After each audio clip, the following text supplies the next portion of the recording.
Hey guys, it's Arizona Javi and welcome to the channel. Today we're going to be talking about what does a $400,000 house look like right now in the Phoenix, Arizona area, and what is the monthly payment for that house. Is it worth it, or should you just continue to wait and save? All great questions. Let's get into it. First piece of software we're going to be using today is called the Multiple Listing Service. You're not going to have access to this website yet. Once you decide to work with a real estate agent, maybe even me, just so you know, this is the source of all real estate in Arizona. Every listing gets put here, then it gets spread out to Zillow, Realtor Truly, all the other websites, okay? So let's just simply put active houses under $400,000. We're gonna focus on 3-bedroom, 2-bath minimum.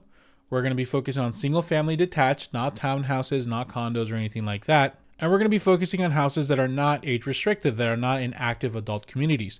There's approximately 2,591 houses for sale under $400K in the Arizona area. And compare that to what's actually available, there's 21,000. So about 12% of houses are under 400K. So do a general area map in the Phoenix metro area. If you're looking in the outskirts like Coolidge, Maricopa, not going to be too much options. That reduces to 1562.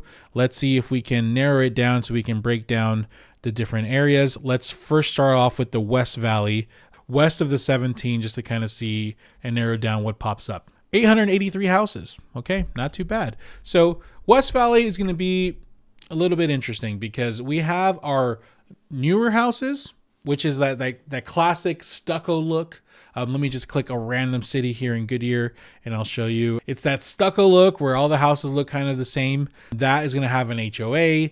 That's going to have like a lot of these communities, not all of them, a lot of them are garage communities or you drive into your garage, you see your neighbors drive into the garage. They don't talk to you. They don't say anything. They go in, they live their life, right? In my experience, I know there's on the streets, there's exceptions, but this is the vibe that you're getting most of the time.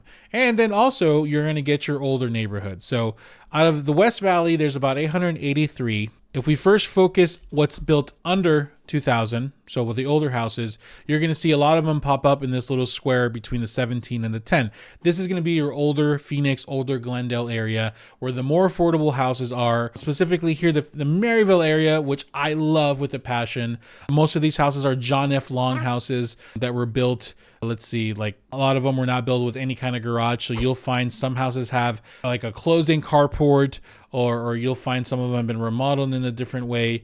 A lot of them have like original cabinets or anything like that, but you're going to get more affordable options here in the Phoenix, Arizona area. And specifically under 400, this is probably the better chance for you if you're willing to travel there, get something below 350 even. If we go from 2000 and up, we get more the Goodyear, we get more the Tolleson, El Mirage, Surprise. North Peoria, North Glendale, you're not getting much because they're definitely above 400K up here. We're like probably in the 500s up here, but you're getting a lot of, more of those HOA communities, okay? I'll just tell you that every city has a different vibe. Drive around it, get a feel for it, and you'll start figuring out which vibe you like. I can tell you for sure, Buckeye is going to be a little bit more further out, so there's not much to do out there, but they're developing a lot. They just built a Costco here near Alvarado. That's really cool. But Buckeye, as you see, is going to have a lot more options, and I'll explain why in a little bit. So we get Goodyear, Avondale, we get the Levine area here. So there's different like pockets of suburban neighborhoods, cities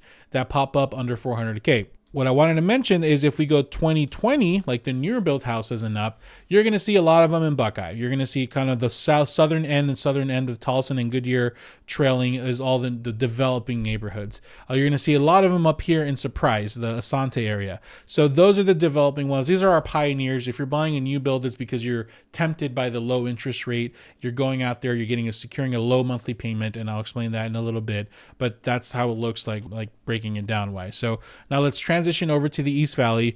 My guess is it's not going to be as much because East Valley tends to be a little bit more expensive. Our 2020 houses are almost non-existent. I did not include Maricopa. That's like southern Phoenix. So that's a whole different situation, but I'm sure there'll be a lot more here. So we're getting way out there near Santan Valley, Queen Creek area. We get some few scattered ones here in South Phoenix, but nothing really popping up over 2020. If we go to 2000 and up, there's about 117, most of them here in that South Phoenix area. Nothing really Chandler, Gilbert, more here Queen Creek, Santan Valley, Apache Junction. And if we go under or below 2000, we're going to have more of that pop-ups in Mesa, Very few in Chandler, very few in Gilbert, and a lot of them here in the specific freeway of that's considered still Phoenix, which is part of this little area here that I told you about. So you're not really seeing much options. There's few options in East Valley under 400, but you're getting them around there in the outskirts for sure, especially the newer developments that I think work. So, all right, now that we have that, let's actually talk about what the monthly payment looks like. There's really going to be two type of houses here, ladies and gentlemen. There is going to be, well, actually, let's make it three type of houses. One of them is going to be your older home. The second one is going to be a newer home built in 2000 to 2020. And the third one is going to be a brand new build. Those are going to be your three options when it comes to building out the monthly payment. So a monthly payment is comprised of 5 different factors: your principal, your interest, your hazard insurance, which is your annual home insurance, basically, your property taxes, which is your annual property taxes paid monthly payments, and your mortgage insurance. So when you're talking about your actual loan that you're paying back to the bank, we're talking about 1 and 2, which is your principal and your interest. And what determines what that number is going to be quite simply your loan balance and your interest rate. Okay, that's the only way this goes up or this goes down.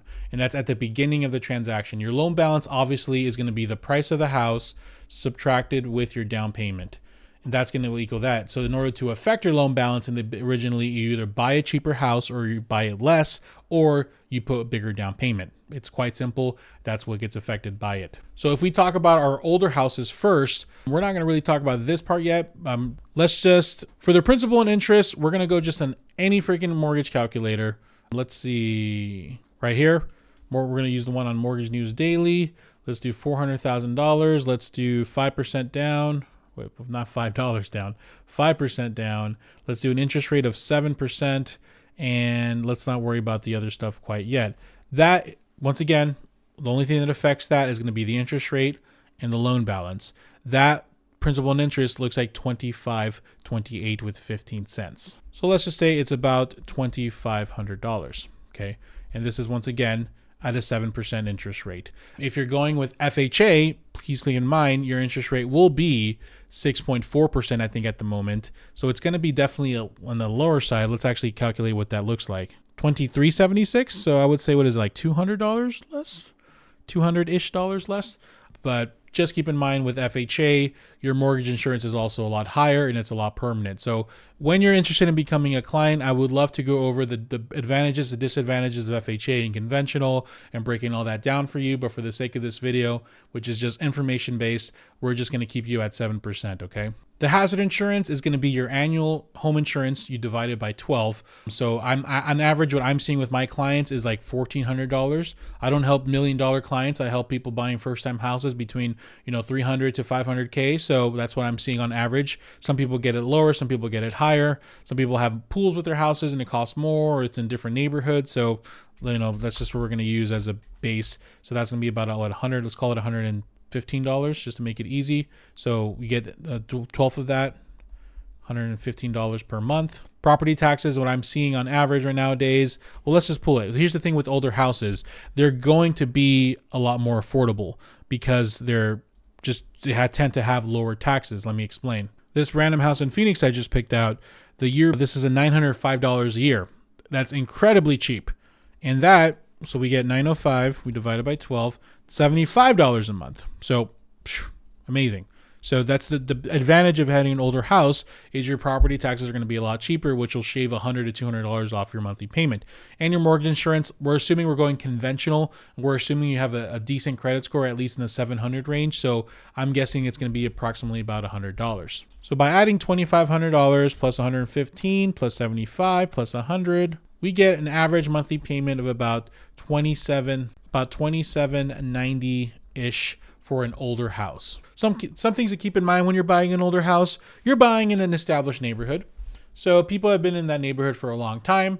There's a lot of habits, there's a lot of patterns, and I'll be honest, sometimes there's a lot more crime. It's just how it is. Older neighborhoods tend to have that kind of situation. It doesn't mean they're bad people. It doesn't mean anything like that. It's just the way of the world and how it works. So keep in mind when you're buying these older neighborhoods, you want to just be aware. Like, you want to do a little more research about your neighborhood, drive it at different times of the night, knock on a few doors, ask if there's any problem neighbors in the area. really do your due diligence if you're buying in older neighborhoods. But keep in mind, it comes with some advantages. And there's nothing like, I love the charm and the look of an old traditional home, especially a brick one that we have here in Phoenix. But that's your prerogative. I have to just show you the data and let you choose. Okay. Now, the second one we're going to go over is the newer houses that were built at least between 2000 and 2020. Using the same exact sheet that we were just using, we can kind of adjust some things. The property taxes is not going to be $75. The property taxes are definitely going to be higher. Let me just pull a random one up in Goodyear or something, and let's see what that looks like. I'll just pull one in Avondale right here. This one, the taxes are $11.92, so a little bit cheaper. Let's pull up another one. Here's one in Buckeye. Taxes are $1,600. Here's a $380,000 house. The taxes are $1,000. So it can vary. Obviously, there's some, depending on the size of the house, depending if it's a near part of town. This one in Goodyear is $1,300. So you're definitely going to be in the thousands. You're not going to be under $1,000 for sure. So I would say, just to be on the safer side, let's assume $1,500. So it's probably going to be double the amount that you're paying property taxes. So if we do, let's just do $1,600, divide that by 12. That's like $130-ish. So not exactly double, but you get the point. So this is probably going to be closer to $130 to maybe $150. So it does bump up slightly the monthly payment. Hazard insurance might be less because it's a newer house, but I don't really see the massive difference here. So really, you're buying in a newer-ish neighborhood that's more established.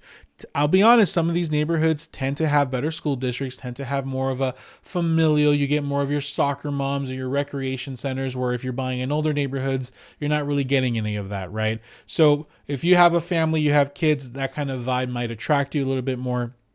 And the problem you also need to know is that there's going to be HOAs. So the HOA will probably add, not on your mortgage, just a separate monthly payment, probably like maybe $40 to $80 a month, right? So it'll overall be much more expensive. If we literally just use the same exact numbers, we adjust them slightly, and we include the HOA, $28.95. So you're probably going to pay a little bit more. But just know, for some people at least, it's worth it because you're buying in a more familiar, more newer area, more newer stores around you. You're not really getting those newer stores in the older parts of town, essentially. Now, the last one we got is going to be interesting. It's going to be our brand new builds. Now, the new builds I'm talking about are not going to be houses you build from the ground up. It's the ones that are called inventory houses. Let me explain what I mean by that. Builders are funny. Okay, so let's say there's a build cycle. This is when they decided to build a house. This is when they're actually finished with the house. Let's say they're going to build 20 houses. In a perfect world, they get them sold before they start building, and by the time they're done here, then there's only a few fallouts or something like that. Now, they've completely changed their business model. They will just start building 20. They're not going to wait for those 20 to sell. They're just going to start building, even if they don't have the buyers. And after they're done, let's just say the walls are done. There's somewhat of a shape of a house here, and they actually give it an actual address here. Once they get to this point, they actually will then put it on the MLS and start marketing it. And now it's considered an inventory house, right? And their goal is, if they can sell it like somewhere around this sweet spot here, they're happy, because then they can still close on it around the same time frame that they wanted to close, and all is good. So this is like, let's call it section A, right? This period right here. Section B is when they're like getting closer to getting it finished. And they would also like to sell it here, but the problem with selling it here is if they go under contract here, that's going to take 30 days to close. So there's going to be about 15 days or maybe even 30 days after they were originally wanting to be done with the house, where they're still under contract. So not the most ideal situation, but they would still like to sell it. Then there is C, which is going to be after it's being done. This is where they're complete freaking out, because they have a house that's built with no buyer. They need to be able to turn it so they can get that money out of it and continue building more houses, but they haven't. Now, depending on where you are introduced into the process, you might get more discounts. If you're buying a house when it's like an A, you might get one discount, like, hey, we're going to give you a 5% interest rate. If you buy at B, they're going to say, hey, we'll give you a 5% interest rate, but we'll also pay your closing costs for you, and we'll also give you free appliances or something.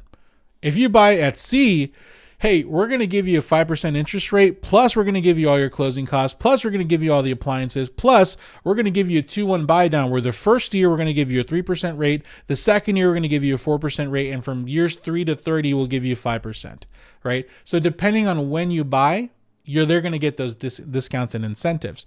And that is not going to really change much of the insurance, maybe a little bit because they're using their company.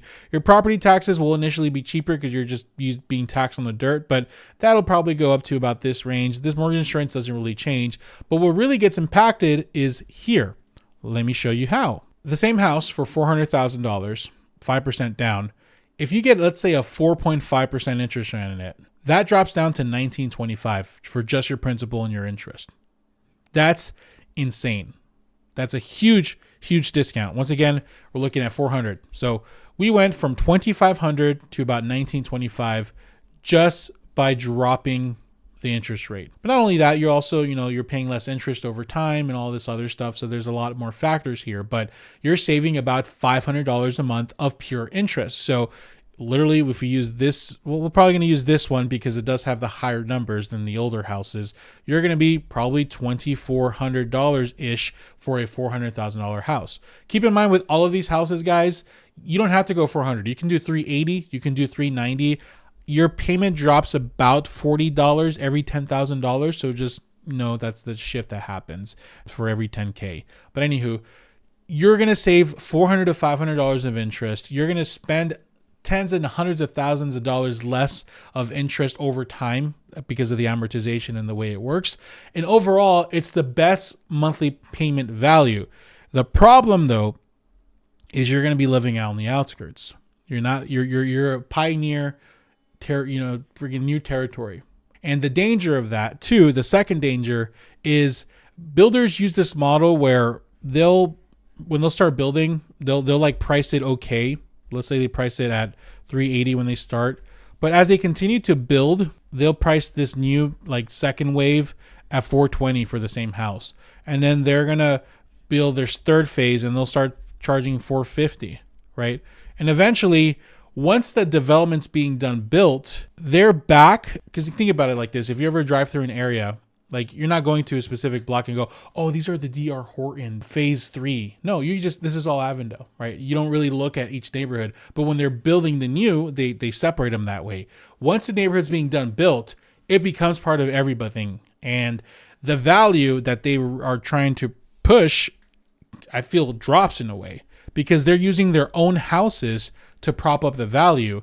But when they close that development, they no longer can use their own houses that they're building. They have to now use everyone else's houses in the neighborhood and then their surrounding areas. And there's a huge discrepancy of value. So you're uncharting new territory, and also there's a chance that your value might drop a bit in the next year or two because you're buying in a new house. If you're okay with that, I don't blame you, because that interest rate being a lot cheaper makes it a lot more affordable for you to buy a house. So that being said, that's how it would look like if you're trying to be under 400K in the Phoenix, Arizona area. Please let me know. I always trying to get a good idea of what kind of videos you guys want to see. Also, if you're looking to hire an agent here in the Phoenix, Arizona agent, I would love to be interviewed for the job. My contact information can be found below. You can call me, text me, email me, schedule an appointment with my website, whatever is more comfortable for you. I'm here to chat. Thank you, my home go homies. I appreciate you, and I'll talk to you in the next one.